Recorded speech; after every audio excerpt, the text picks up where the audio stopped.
નમસ્કાર દર્શક મિત્રો, હું છું પરમાર અનિશા. તમે જોઈ રહ્યા છો લોક સામના ન્યૂઝ. તો જોઈએ આજના સમાચાર. સુરતથી અમારા રિપોર્ટર નૈતિક રેશમવાળા સાથે. અડાજણ વેસ્ટ હાઇટ્સ સોસાયટીમાં બાળકોના રમવા બાબતે વિવાદ. છેલ્લા 3 વર્ષથી બાળકોને રમતા રોકતા હોવાનો રહીશોનો પાડોશી સામે આક્ષેપ.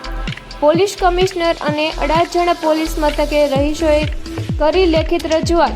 સોસાયટીના કોમન ગાર્ડનમાં બાળકોના રમવા પર પાડોશીએ લગાવ્યો પ્રતિબંધ.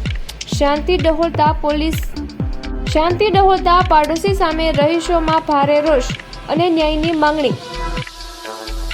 રૂપલ મકવાણા, વેસ્ટર્ન હાઇટ સિદ્ધગીરીમાં રહું છું.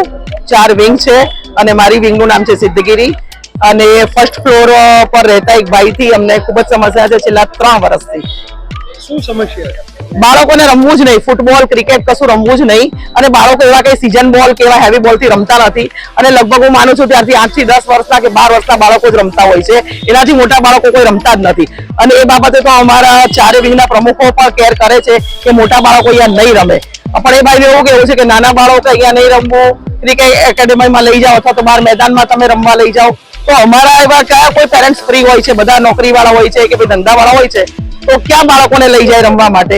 તો સોસાયટીના બાળકો સોસાયટીમાં નહીં રમે તો ક્યાં જાય? એટલે અમારી સમસ્યા એ છે કે અમારા બાળકોને એ જે જગ્યા પર રમવાની ના પાડે છે એ વાત ખોટી છે. પૂરી સોસાયટી બાળકોની છે. વાત કરીએ તો આમ જોવા જઈએ તો આખું વર્ષ દરમિયાન સ્કૂલ અને ટ્યુશનમાં હોય. હા, આ વેકેશન પૂરું ત્યારે એ બાબતે શું?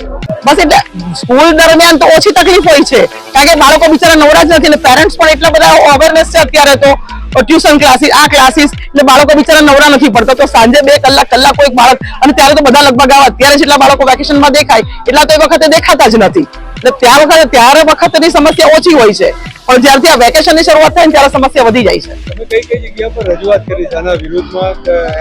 પોલીસ કમિશનર પાસે, અડાજણ પોલીસ સ્ટેશનમાં, બધી જગ્યાએ અમે લગભગ 3 થી 4 જગ્યાએ અરજી આપી છે.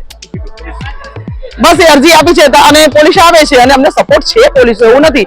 એ ભાઈને સમજાવવાનો ઘણો પ્રયત્ન છે, પણ એ પોલીસથી જો નથી સમજતા તો સોસાયટીના રહીશોથી તો શું સમજશે? તો ફરી મળીશું